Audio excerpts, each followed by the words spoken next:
Aujourd'hui, on part à la chasse à l'OVNI dans le triangle des Bermudes. C'était en formation. Ça a tourné, ça s'est envolé. Je crois aux ovnis, j'en ai déjà vu. Est-ce qu'il existe quelque chose sur Terre qui vole comme ça? Pas que je sache. Elle est vraie? La vidéo est authentique. Ça avait une forme de balle et c'est entré dans l'eau. C'est une piste non négligeable. L'OVNI est peut-être toujours dans le triangle des Bermudes. Les gars, venez voir. Venez voir. Qu'est-ce que c'est que ça? En espérant que ce soit des débris d'un crash d'OVNI. C'est parti. Je descends. Il y a quelque chose. À environ 1 heure. Regardez. On est tombé sur un énorme cratère. Vas-y. Il n'y a pas vraiment d'explication naturelle à ça. Regardez, putain. C'est quoi? Dans le triangle des Bermudes, on recense plus de disparitions d'avions, de bateaux et de personnes que n'importe où ailleurs sur la planète. Pour certains, ce phénomène est dû aux caprices de la nature. Mais pour d'autres, des forces surnaturelles sont à l'œuvre. Chuck, prêt à plonger? 4 spécialistes du triangle des Bermudes vont braver ces eaux troubles pour découvrir la vérité. On est au-dessus, lâche-le. Il y a un truc bizarre en dessous. Qu'est-ce que c'est? 5 mètres, on se rapproche.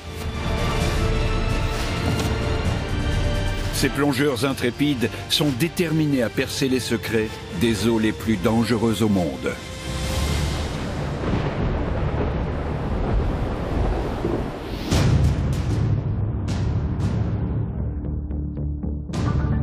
La Floride se trouve à la pointe ouest du triangle des Bermudes. Mike, Chuck et Mo, les fondateurs du TRIGE, l'équipe de recherche sur le triangle des Bermudes, travaillent avec des marins de la région sur l'un de ces mystères les plus persistants, les ovnis. Certains experts pensent que les ovnis seraient responsables de beaucoup de disparitions inexpliquées dans le triangle. Le 28 juin 1980, au sud du triangle des Bermudes, José Torres est aux commandes d'un monoplan aux alentours de Porto Rico lorsqu'il informe les contrôleurs aériens qu'un objet brillant non identifié qui suit son appareil le force à dévier son cap. Quelques minutes plus tard, l'avion disparaît de tous les radars sans laisser de traces. Cet objet brillant serait-il responsable de la disparition d'Aurores et de son avion ?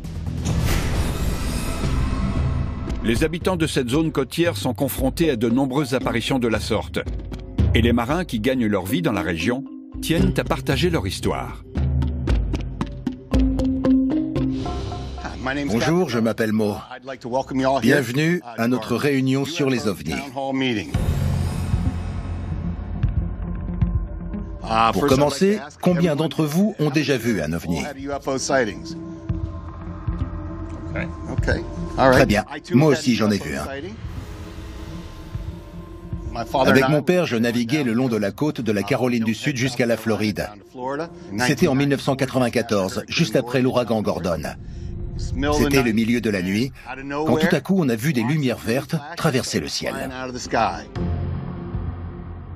Puisque j'ai déjà vu un objet volant non identifié dans la région il y a 25 ans, cette enquête est particulièrement intéressante pour moi. Je suis aussi en quête de réponse. Ça pouvait pas être une pluie de météorites. Les météorites, ça tombe tout droit. Et ça partait dans tous les sens. J'ai toujours voulu mettre la main sur la preuve qui me permettra de dire à tout le monde que j'avais raison depuis tout ce temps. Maintenant, est-ce que quelqu'un aimerait partager son histoire?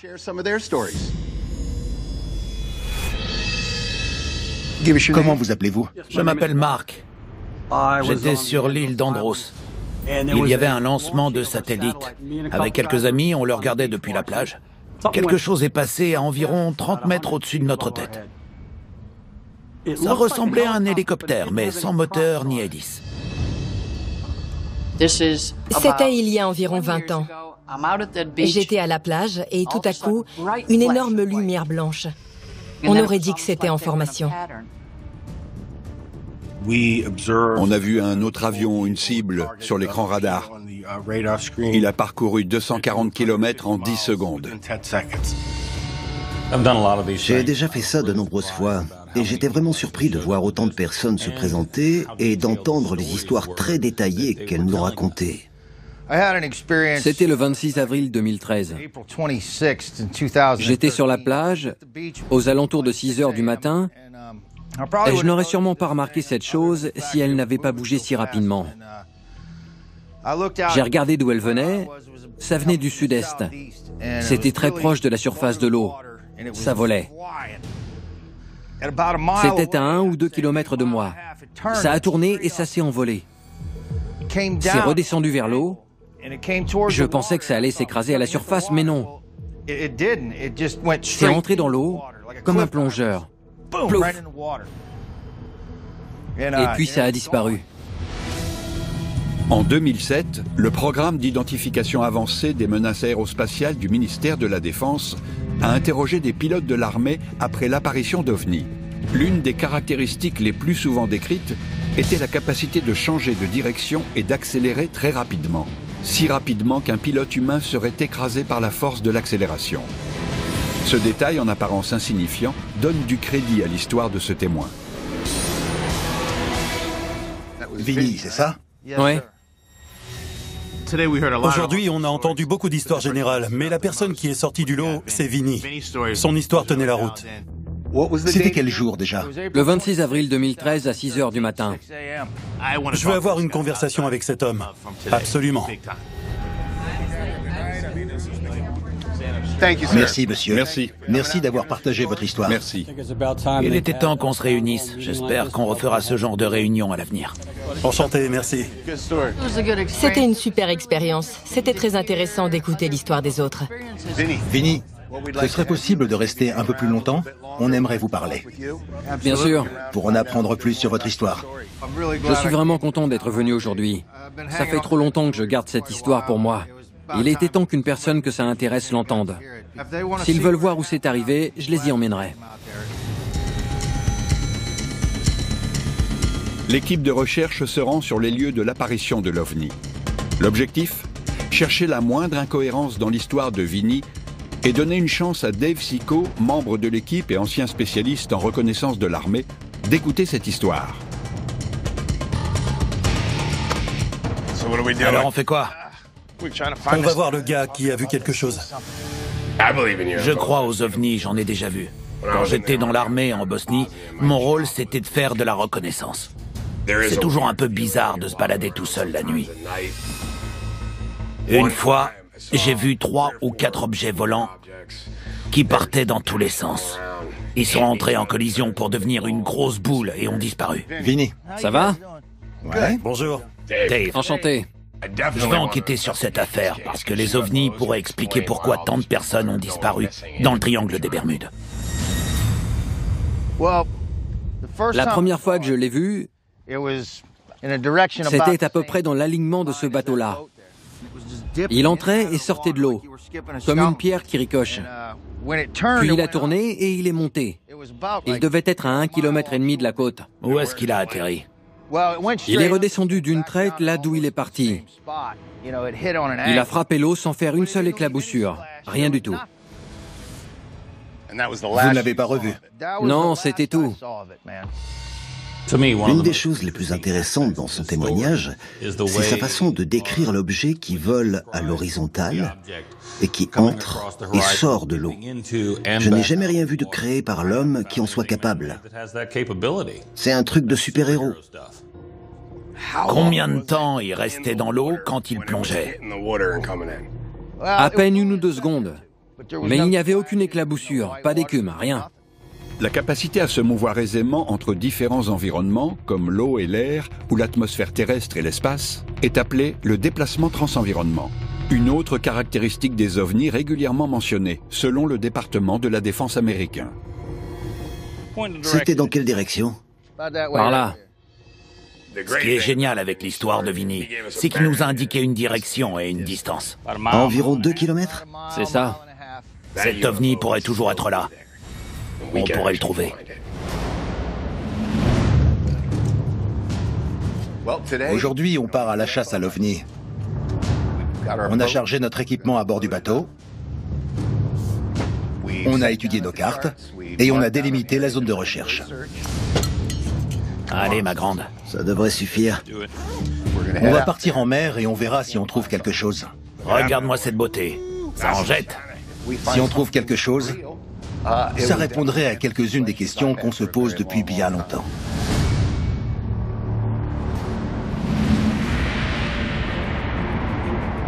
Il est 8h30 du matin. L'équipage utilise les coordonnées indiquées par le témoin pour délimiter une zone de recherche entre 1,5 km et 2,5 km de la côte floridienne, au cœur du triangle des Bermudes. Mais tandis que Mo et Dave croient fermement à l'existence des ovnis, Mike Steele, l'ingénieur et second capitaine, n'est pas convaincu. Pour que je croie qu'un ovni nous vient de l'espace, il faudrait que je le voie de mes propres yeux. Il faudrait que je me dise, ok, c'est un ovni et ce sont des aliens. Je pense que si on trouve un vaisseau aujourd'hui, ce sera quelque chose qui a été créé par l'homme. Un appareil militaire de pointe.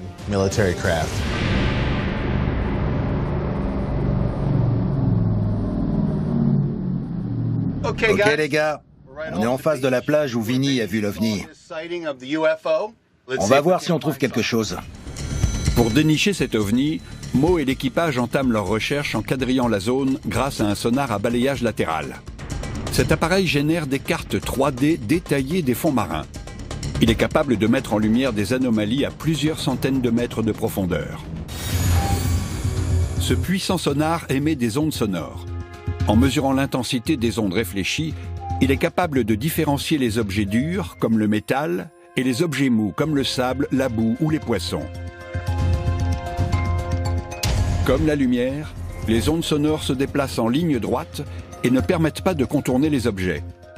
Toutefois, l'onde réfléchie par un objet donne une bonne indication de sa position par rapport au fond marin. Gardez l'œil ouvert. Le sonar qu'on utilise, c'est la crème de la crème du matériel militaire. On peut pas faire mieux. Le sonar génère une carte en 3 dimensions de ce qu'il y a sous l'eau. Les collines, les grottes, les crevasses. Il reproduit tout. C'est comme si on regardait un tableau. Hey Chuck, mes cheveux, ça va? Ils sont parfaits. Ça y est, intéressant. Ah ouais, Les gars, venez voir. venez voir. Il faut que vous voyez ça. Qu'est-ce que c'est que ça? On a quelque chose de solide sur l'écran. Regardez-moi ça. C'est étrange. Ça ressemble à aucun navire que j'ai pu voir au fond de l'eau. Il y a quoi sur la 3D? C'est très distinct. On peut voir une ombre. J'ai l'impression que c'est bien plus profond de ce côté. C'est quelque chose de vertical? Oui, c'est à la verticale. Il y a quelque chose, on a un visuel. On devrait aller voir ça de plus près. Je m'en occupe. Sors-le. L'un des outils les plus cool, c'est le véhicule sous-marin téléguidé, le drone sous-marin. Il va pas te mordre, c'est qu'un robot. On peut voir ce qu'il y a au fond de l'océan avec un flux vidéo en direct. Ça fonctionne. C'est un appareil génial. C'est bon? Ça fonctionne? Ouais, j'ai un visuel. Ok, c'est parti. Je démarre. On va voir ce qu'il y a au fond. Je descends. Ok. C'est bon.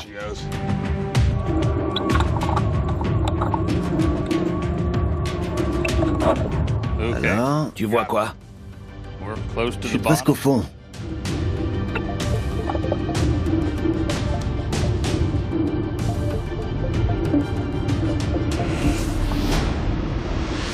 Ah, il y a quelque chose. Il y a une structure et des poissons. On va voir ce que c'est. Je vais avancer un peu. Là, je le vois. J'essaie de voir ce que c'est vraiment.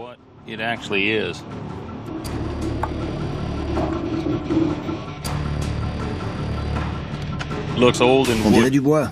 En tout cas, j'ai l'impression. Il y a beaucoup de mousse. Beaucoup d'éléments biologiques. C'est pas ce qu'on cherche. Ah bon? Ouais, c'est qu'un vieux bateau en bois. C'est pas un ovni. Et quand je dis vieux, je plaisante pas, ce truc date. En arrivant au fond, on s'est très vite rendu compte que c'était pas ce qu'on cherchait. Il s'avère que c'était une vieille goélette en bois. Elle doit être là depuis bien 150 ans, si c'est pas plus. Rapide, polyvalente et nécessitant un équipage réduit, les goélettes étaient très populaires pour le commerce côtier au XVIIIe et XIXe siècle. De nos jours, les naufrages sont bien répertoriés. Mais il n'existe pas de registre précis avant le XXe siècle. C'est pourquoi de nombreuses épaves inconnues jonchent les fonds marins du triangle des Bermudes. On estime leur nombre à plusieurs milliers. Toutes ont emporté avec elles leur nom et leur histoire dans ce tombeau sous-marin. Les ovnis ont longtemps été tenus pour responsables de disparitions inexpliquées dans le triangle des Bermudes. Ils donnent une explication plausible à l'une des énigmes les plus étranges de cette région. Les vaisseaux fantômes, ces navires parfaitement intacts retrouvés abandonnés en mer, sans personne à leur bord. En 1873, le Robert C. Winthrop est retrouvé toute voile dehors, abandonné dans la mer des Sargasses. En 1999, le Allison Solane est retrouvé échoué à une dizaine de kilomètres de l'île d'Andros. En 2009, le Joby est retrouvé près de Momery Rock, avec seulement un chien à son bord. Beaucoup pensent que ces centaines de vaisseaux fantômes prouvent que des enlèvements extraterrestres ont lieu dans le triangle des Bermudes. Vous avez récupéré le drone? C'est bon, il est dans sa boîte. Parfait. On rentre. Ok. C'est parti. Beau boulot. Ce n'est pas parce qu'on n'a pas trouvé d'OVNI qu'il n'y a rien. Et ça ne veut pas dire que Vinny n'a pas vu ce qu'il dit avoir vu. On va continuer à enquêter sur son témoignage. Il y a ceux qui cherchent et ceux qui trouvent. Les premiers, ils abandonnent, mais les seconds, ils ne s'arrêtent jamais. Il y a beaucoup d'habitants dans le coin. Vinny n'est pas le seul à avoir vu quelque chose. Il faut simplement frapper à la bonne porte. Mardi, 12h35. Après 4 jours d'enquête sur le témoignage de Vinny, l'équipe pense finalement avoir trouvé une piste qui leur vient d'une source surprenante. C'est une vidéo du gouvernement qui montre un avion militaire qui poursuit un orbe dans l'espace aérien. Ça correspond à ce que notre témoin dit avoir vu. Regardez. Ça a été filmé à Aguadilla, à Porto Rico, la nuit qui précède l'expérience de Vinny. La taille, la forme, l'orientation, la vitesse sont similaires. Ça vient appuyer ce qu'il nous a raconté. Maintenant, il reste encore à l'expliquer. On est en route pour Miami. On va rencontrer un expert et on verra ce qu'il en pense.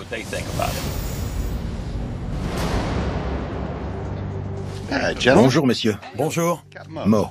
Robert Power. Enchanté. Chuck, Robert et Morgan nous ont contactés car ils ont des éléments très intéressants. Leur cerveau ne marche pas du tout comme le mien. Morgan. Enchanté. Enchanté. Chuck, je suis plutôt du genre à foncer dans le tas, mais j'adore les intellos. Ils sont géniaux. Merci d'avoir accepté de nous rencontrer aujourd'hui. Expliquez-nous ce que vous faites. On travaille avec la coalition scientifique d'études des PAI. Notre groupe est composé de 62 personnes, dont 24% ont un doctorat. Nous sommes tous diplômés dans les sciences et intéressés par les PAI. PAI, ça veut dire quoi? Les phénomènes aériens inexpliqués. Des ovnis, quoi. Oui, c'est la même chose. On a vu la vidéo. Allons droit au but. Elle est vraie? Oui, la vidéo est authentique. On a utilisé les données radar et grâce à ça, on sait que l'avion qui a filmé ces images était bien à cet endroit, à l'instant donné. On sait que c'est un avion militaire grâce au numéro de transpondeur. Ça, c'était le 26 avril 2013. Ok. À Aguadilla, à Porto Rico. Ici, on peut voir un petit objet volant. On dirait qu'il virevolte dans tous les sens, comme un ballon. J'ai mis la pause, vous voyez, à l'arrière-plan. Ce sont des vaches. C'est une vidéo IR. Infrarouge. Exactement. Le noir, c'est chaud et le blanc, c'est froid. Ça nous donne une référence car on sait que la température corporelle des vaches est d'environ 43 degrés. Donc c'est aussi chaud qu'une vache. Oui, au moins, si ce n'est plus. C'est quel genre de vache volante alors? C'est ce qui m'a le plus intrigué. Quand cet objet touche l'eau, il disparaît pendant un tiers de seconde et à l'œil nu, on ne voit aucune éclaboussure. Regardez ce qu'il se passe. L'objet frappe les vagues et rebondit. Comment il a fait pour entrer dans l'eau comme ça? Excellente question. J'ignore comment c'est possible. La vidéo corrobore le témoignage de Vinny. On trouve des similitudes. La façon dont il a décrit le vaisseau, comment il est entré dans l'eau et comment il en est sorti, sa vitesse, sa forme. Tout ça vient appuyer l'histoire de Vinny. Beaucoup persistent à dire que c'est un ballon. Ils disent que l'objet n'entre pas vraiment dans l'eau, qu'il doit y avoir un nuage quelque part. Selon toute logique, ça voudrait dire que si le nuage bloque le signal infrarouge de l'objet, il devrait aussi bloquer celui des vagues. Mais on voit toujours les vagues. On ne le voit pas, ce nuage. Et si c'était un nuage, alors c'était un nuage minuscule qui était pile là où se trouvait l'objet. Faire appel à la science et au bon sens. Comment osez-vous? C'est exactement ça. En tant qu'ancien militaire, ma première idée, c'était que ça ressemblait à un missile Tomahawk. On est sur la même longueur d'onde. C'était l'explication la plus logique pour moi aussi. Les missiles Tomahawk sont utilisés au combat par l'armée américaine depuis 1991 et peuvent être lancés sous l'eau par des sous-marins. Un puissant propulseur envoie le missile dans l'eau, puis dans l'air, où ses ailes se déploient et où un turboréacteur prend le relais.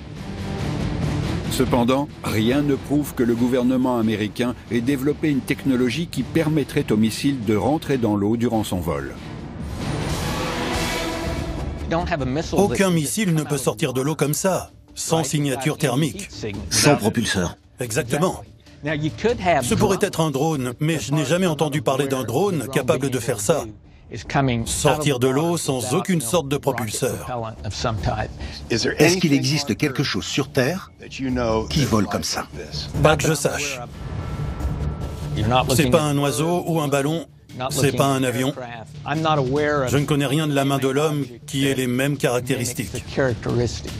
Parfois, est-ce que vous vous dites qu'on n'est peut-être pas seul? Oui, on se pose tous la question un jour ou l'autre.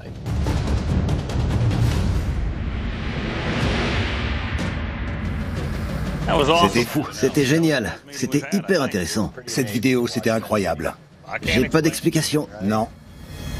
Après avoir vu cette vidéo, Chuck et Mo sont en mesure de lier deux apparitions d'OVNI à deux extrémités du triangle des Bermudes. Serait-ce possible que le témoin ait vu le même appareil que celui filmé par les douanes américaines? Ou deux appareils similaires auraient-ils survolé le triangle au même moment? Une vidéo, c'est une preuve tangible. Quand on a des images, il n'y a pas grand-chose à redire.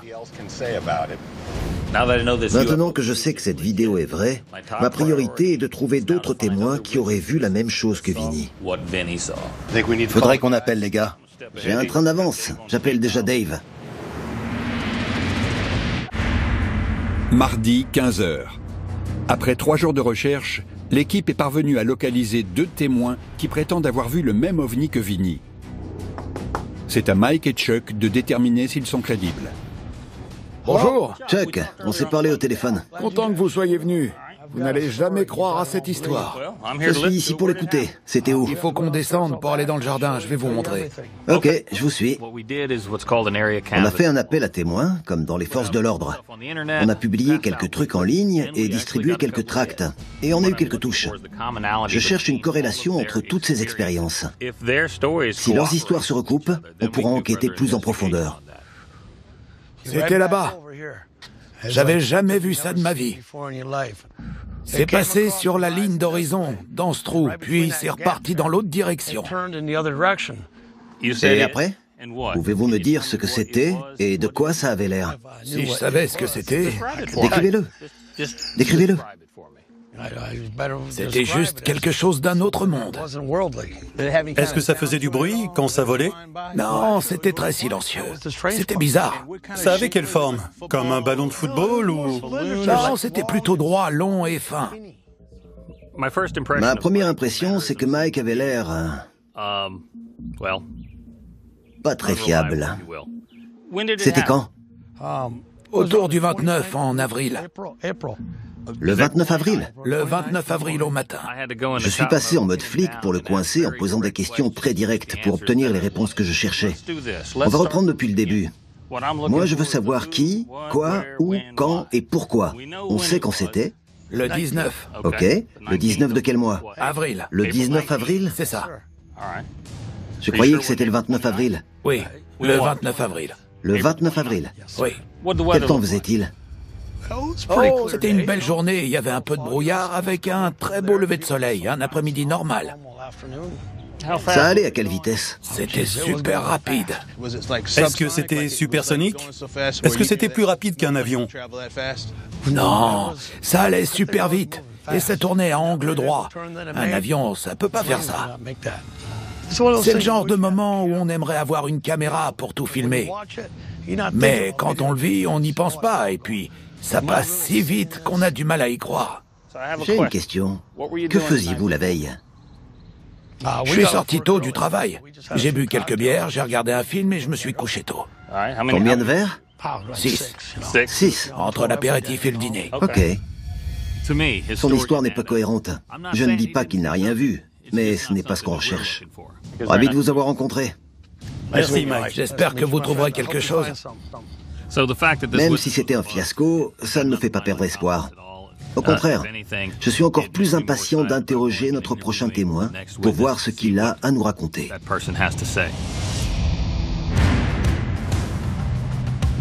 Il est 9h55. Aujourd'hui, notre équipe s'apprête à interroger un autre témoin qui prétend aussi avoir vu l'OVNI. Mike et Chuck partent à sa rencontre pour savoir s'il dit vrai. On a rencontré un autre témoin, Chris. Chuck. Mike, enchanté. Enchanté. C'est notre job. On va sur le terrain pour chercher des témoins, on prend la route et on cherche tout ce qui pourrait relier les histoires entre elles. C'est comme ça qu'on trouve des preuves. C'est là que c'est arrivé? C'est ça. J'aime pas trop raconter cette histoire parce que tout le monde dit que je suis cinglé. Mais, en gros, j'étais ici pour pêcher un matin. Ça devait être entre 6h30 et 7h. Le soleil se levait à peine. J'ai accroché mon appât et au moment de lancer ma ligne, j'ai levé les yeux et j'ai vu cette sorte de balle s'élever. Elle flottait. C'était bizarre, je comprenais pas ce que je voyais. Tu m'étonnes. J'étais complètement perdu. J'ai pris mon téléphone et le temps que j'ouvre l'appareil photo, c'était parti à toute vitesse derrière les arbres. Ça faisait des zigzags? C'est parti tout droit. C'est remonté, puis redescendu. Vous avez entendu quelque chose? Rien du tout. On pourrait entendre une mouche voler ici le matin, mais rien. C'est trop bizarre. Combien de temps ça a duré? J'étais tellement sous le choc que je sais pas vraiment. Peut-être 15 secondes, peut-être 30. Tout ce que je sais, c'est que j'ai pas eu le temps de prendre de photos. L'histoire de Chris présente beaucoup de similitudes avec ce que notre premier témoin nous a dit. L'objet est apparu, il est monté, descendu, sans faire le moindre bruit. Leurs récits sont cohérents. Je suis vraiment content parce qu'on a deux personnes avec des histoires très similaires. On tient quelque chose. Quel jour c'était? C'était en 2013, je ne sais plus exactement quel jour.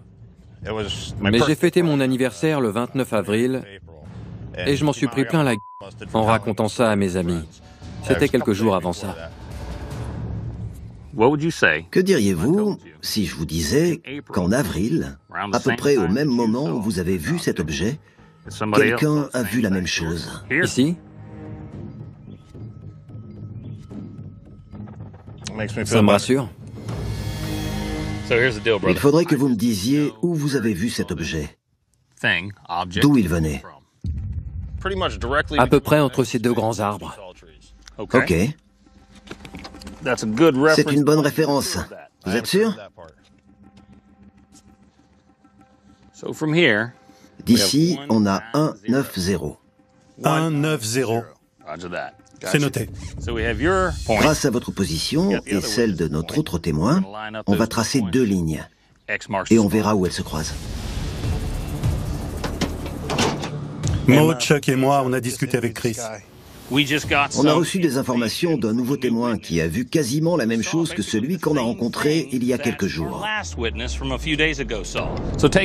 Grâce aux indications de Chris, on obtient sa position géographique et une direction globale. J'ai tracé une ligne droite en direction de là où il aurait vu l'objet. En utilisant les coordonnées géographiques de notre autre témoin, j'ai pu tracer une seconde ligne sur la carte. Ensuite, j'obtiens un point, là où les 2 lignes se croisent, et normalement, c'est là que l'OVNI a été vu. On a cherché ici, on n'a rien trouvé. Mais on aurait dû aller là.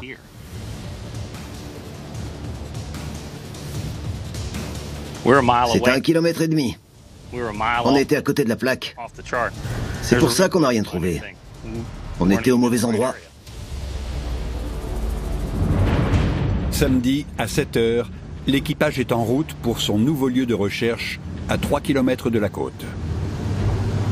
C'est leur 2e tentative pour localiser l'OVNI signalé par les témoins. Potentiellement le même que celui filmé par un bombardier des douanes américaines à Porto Rico, de l'autre côté du triangle des Bermudes.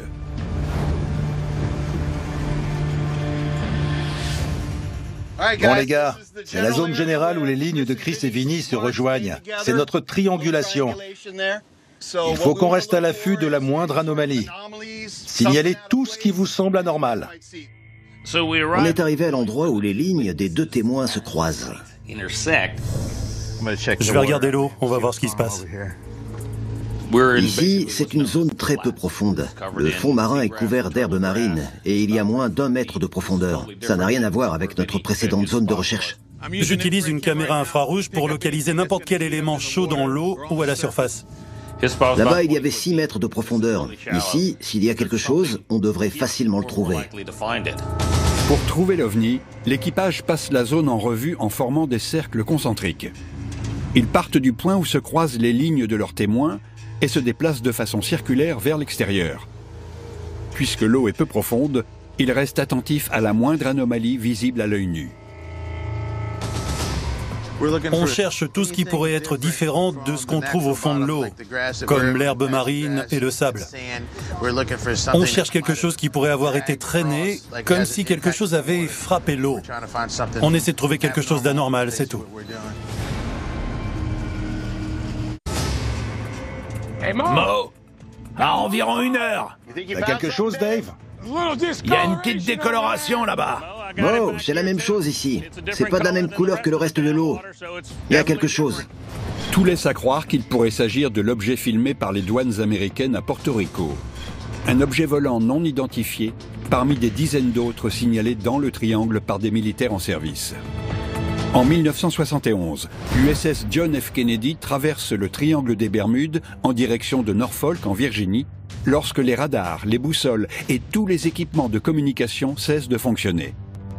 Un grand objet brillant apparaît alors au-dessus du navire, flottant sans un bruit pendant 20 minutes, avant de disparaître. Alors, tous les appareils fonctionnent de nouveau. L'équipage espère trouver une preuve indéniable de la présence d'OVNI et ainsi lever le voile sur les étranges apparitions et les disparitions inexpliquées qui ont forgé la terrible réputation du triangle des Bermudes. Je vois de quoi vous parlez. On va passer quelques fois pour voir ce qu'on trouve. Notre technique a fonctionné. On est passé pile dessus. Je commence à le voir aussi. Ouais, moi aussi. On pouvait voir un herbier marin vert foncé. Et tout à coup, une espèce de grand cercle. C'était impressionnant. Regardez, il y a un trou. Regardez, comment c'est possible ici? Qu'est-ce que c'est? C'est un trou?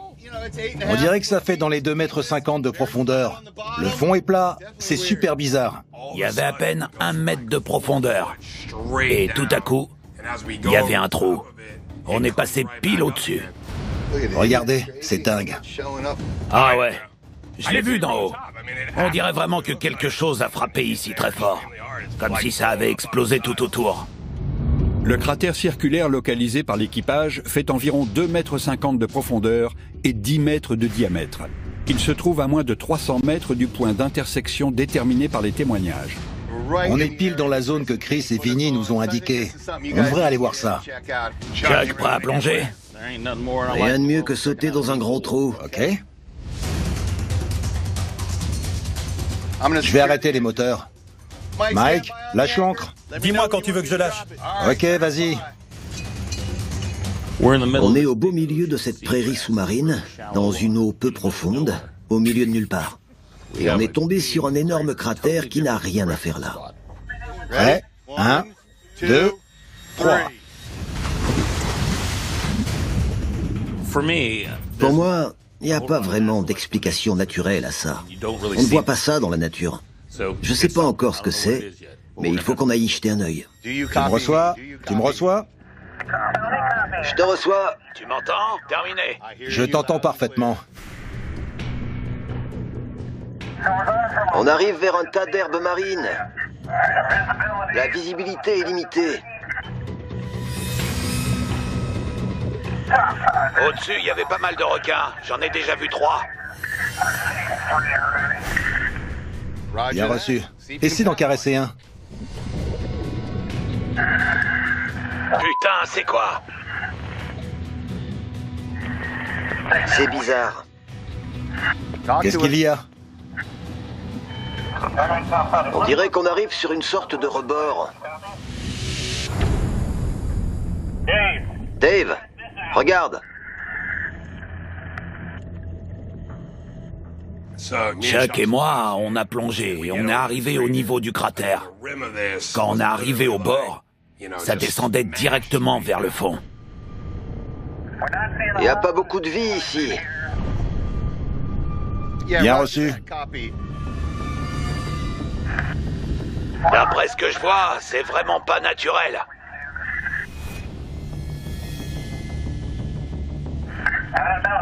On passe directement d'un herbier marin à rien du tout. C'est trop bizarre. On dirait un cratère lunaire. En descendant dans le cratère pour la première fois, on a remarqué beaucoup d'anomalies. Tout d'abord, il n'y avait pas d'herbe marine. En descendant, on arrive tout de suite sur un fond rocailleux. Il n'y avait rien. Il y a tout un tas de drôles de monticules. Passe la main dedans pour voir s'il y a du métal.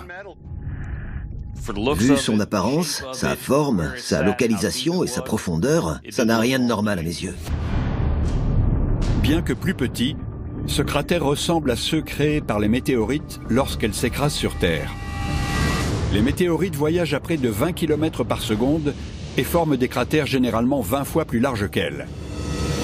Ce cratère de 10 mètres pourrait-il avoir été créé par un impact à plus faible vitesse? Se pourrait-il que ce soit un ovni? C'est dingue. Peu importe ce que c'était, ça a fait un cercle parfait. C'est cool de trouver un truc pareil ici. On dirait le désert du Sahara, c'est bizarre. Tout ce qu'il y avait dans le cratère avait l'air brûlé. Je veux pas dire que c'était noir et calciné, mais il n'y avait rien qui poussait. Et pas un seul poisson. Sur le rebord, il y avait de l'herbe et de la vie partout, mais à l'intérieur, c'était une zone morte. Ça n'a rien de naturel, comme si quelque chose s'était écrasé ici. Avec Chuck, on a prélevé des échantillons de sable, parce que pendant toutes ces années passées dans l'eau, j'avais jamais rien vu de tel. On remonte vers les prairies. C'est un peu moins profond ici. Quoi que ce soit, c'était gros. Remontez à bord. Pour moi, rien de naturel ne peut former un cratère parfaitement circulaire au milieu d'un lit d'herbe marine. Si un objet rond s'était écrasé dans l'océan à très haute vitesse, ça aurait fait un trou circulaire dans le fond marin, comme celui-là. C'était complètement dingue, c'était de la roche. Quelque chose a dû déplacer le sable vers l'extérieur et ça a empêché l'herbe de repousser. Je peux te dire ce que ça n'est pas. Ce n'est pas l'œuvre de l'homme. Il n'y a pas de traces, rien n'indique qu'on ait creusé. Il n'y a aucun débris dans le trou, pas d'éclat, comme ça arrive en cas de météorite. C'est un mystère. J'ai aucune idée de ce que ça peut être. Il est temps de rentrer, les gars. Bien joué.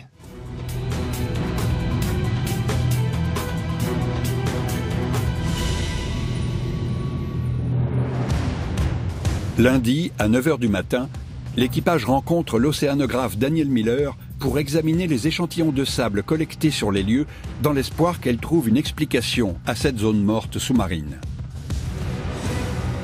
J'ai un petit microscope portable. On va pouvoir regarder le sable de plus près. Je vais prendre un petit échantillon pour voir de quoi le sable est composé. Vous vous attendez à quoi? Une variété de choses selon son origine. Les sédiments sont faits de beaucoup d'éléments différents.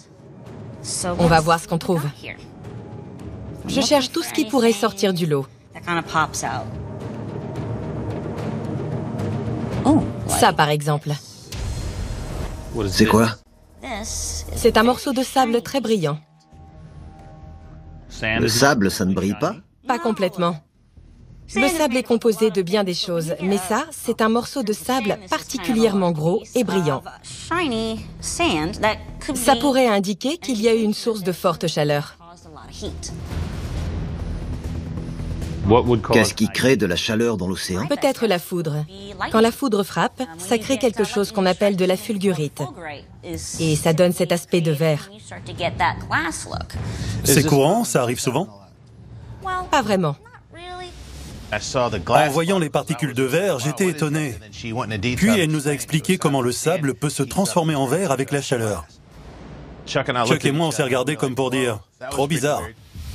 Et si je vous disais qu'on avait trouvé ça dans un cratère de 2,50 m de profondeur? Ça aide beaucoup. Ça pourrait être une météorite. Et si je vous disais qu'on avait 2 témoins qui disent avoir vu un objet volant non identifié s'écraser dans l'océan à l'endroit où on a prélevé ces échantillons? Ok. Intéressant.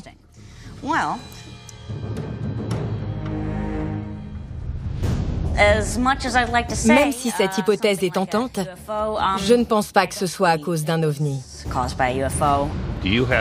Vous avez une autre théorie? Je pense que c'est plutôt quelque chose de scientifique qu'on ne comprend pas encore. En tout cas, avec toutes mes connaissances scientifiques, je n'ai pas d'explication.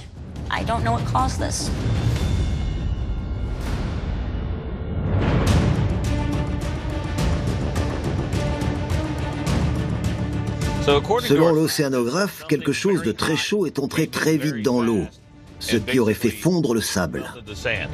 Elle nous a dit que la seule façon que ça arrive naturellement, c'est si la foudre avait frappé ou si une météorite était tombée. Si c'était une météorite, elle serait encore là. On aurait retrouvé des traces, c'est certain. Cette expérience me conforte dans mes croyances. Je suis convaincu que les ovnis existent. Quand 2 personnes pointent en direction de la même zone en disant qu'ils ont vu un objet volant non identifié s'écraser dans l'océan, je ne vois qu'une explication à ce cratère au fond de l'océan. L'élément le plus probant, c'est le fait qu'un physicien nous ait montré une vidéo authentique. Après ce que j'ai vécu il y a des années, cette enquête m'apaise. On a vu une véritable vidéo de quelque chose qui n'est pas de ce monde. On a trouvé un cratère qui ne devrait pas être là dans une zone peu profonde. Tous ces éléments laissent à penser que nous ne sommes pas seuls. Tout ce que je peux dire, c'est que si j'étais un ovni, je serais la cause de toutes les choses étranges qu'on voit dans le triangle des Bermudes. C'est clair. Pour le plaisir. Avant cette enquête, j'aurais dit que ce que ces gens avaient vu, c'était des appareils militaires de pointe. Mais certaines des choses que j'ai vues pendant cette enquête m'ont donné une autre perspective sur les enlèvements aliens dans le triangle des Bermudes. C'est possible. Et voilà, on est de retour dans l'inconnu et dans le triangle des Bermudes. S'il y a des ovnis dans le triangle des Bermudes, ça pourrait expliquer pourquoi toutes ces personnes, tous ces avions et tous ces bateaux disparaissent sans laisser de traces.